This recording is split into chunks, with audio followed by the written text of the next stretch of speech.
इन दिलचस्पियों के अलावा महल्ले में एक और दिलचस्पी थी और वो बाला था, जो बजाते खुद एक टोली था।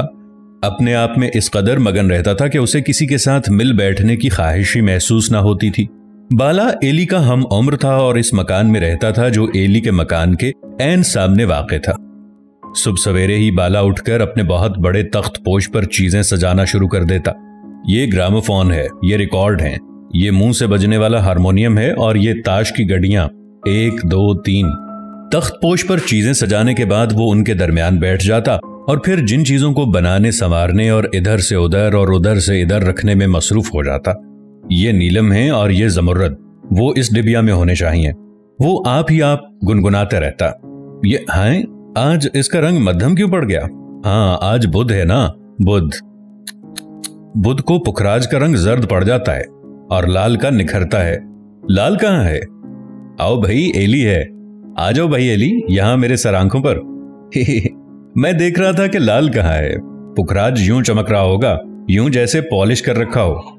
ये कीमती पत्थर हिसाब के मुताबिक चमकते और फीके पड़ते हैं। हाँ, तो हल कहाँ है? उठा के ले जाते हैं, बड़ा तंग करते हैं। बेचारे बड़े अच्छे हैं। अभी मुझे ड्योढ़ी में मिला था, एक कहने लगा नीचे कुएं के पास एक देग नीलम और पुखराज की भरी है। वो तो हमें पता है, सभी जानते हैं, और वो रोज इन देगों को इधर उधर करते रहते हैं। रात भर आवाजें आती रहती हैं। वो उन्हें इधर उधर करने में सारी रात छन छन होता रहता है। कहके मारते हैं, रोते हैं, चीखते हैं। अच्छा, ताश खेलोगे? आओ भला तुम्हें जानकी बाई का रिकॉर्ड सुनाएं। बैया मोरी मरोड़ी, बड़ा अच्छा है ये गर्द पड़ जाए तो रिकॉर्ड खराब हो जाते हैं। ओहो, लो सुनो। एली बाले को देखकर हैरान होता था। उसे ये चीजें कौन देता था? वो कौन थे जो उसके घर में रहा करते थे और उसे तंग करते थे और उसे बिल्कुल तंग ना करते थे? और कुएं वाले कमरे के नीचे क्या दबा हुआ था? और वो देगें किसकी थीं? सारे महल्ले में मशहूर था कि बाले का घर आसेब ज़दा है, इसलिए कि माई उम्दा ने वहां चिल्ला काटा था। और जब वो आखिरी रात अकेली वहां बैठी हुई थी तो 2 कटे हुए बाजू उसके सामने आ गिरे थे और फिर सारे का सारा धड़ धम से आ गिरा और सर खड़ा हो गया। और फिर वो भागी, डर कर भागी और लोगों के दरवाजे खटखटाने लगी। उसके पीछे कहकहों की आवाजें सुनाई दे रही थी।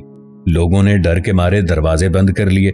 फिर उम्दा की चीखें सुनाई दी और फिर खामोशी छा गई और सुबह उम्दा बेहोश पड़ी मिली और उसके गिर्द गंदगी का ढेर लगा हुआ था। आसफी महल्ले में कई एक मकानात और मकामात के मुताल्लिक ऐसी ही बातें मशहूर थीं। चची अजमत के चौबारे की खिड़की आप ही आप खुल जाती थी और उसमें से बेमौसम के मेवे गिरते थे। शेखा की हवेली के सबसे ऊपर वाली मंजिल से रात भर आवाजें आती थीं।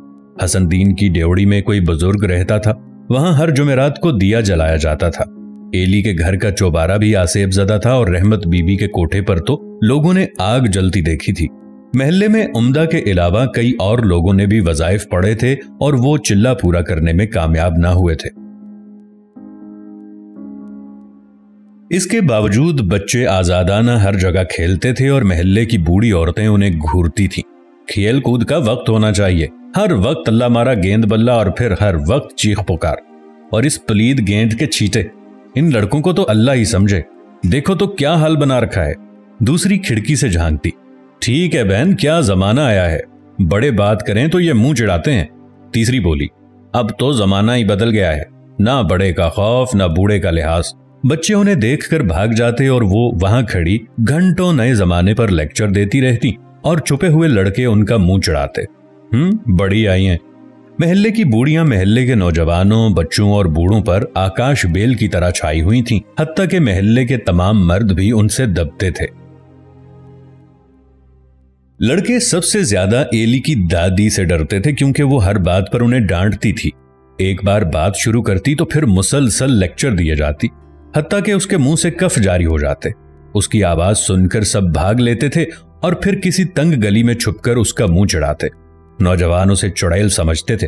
जवानों में सफदर को तो उसके नाम से वहशत होती थी। मुझसे तो बैर है इस बुढ़िया को, खामखा हर बात में मेरा नाम घसीट लेती है।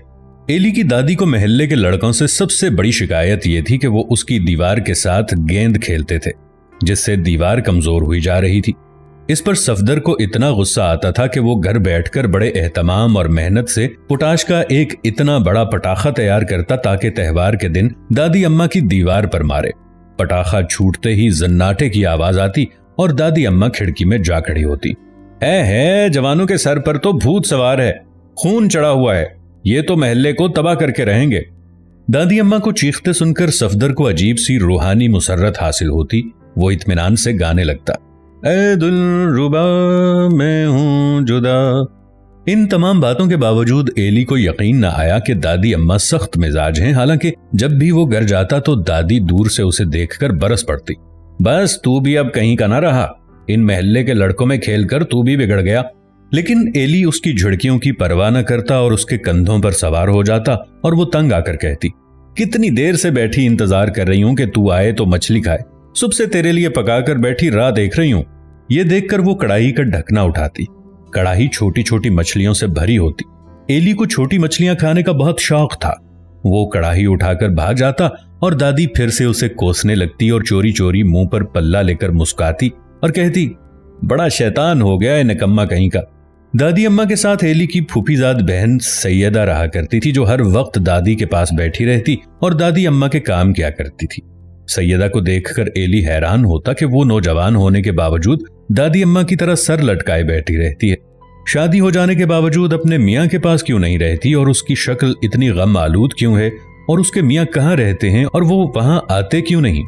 सैयदा को देखकर एली सोच में पड़ जाता, लेकिन उसे सैयदा से ये बातें पूछने की कभी जुर्रत ना होती थी।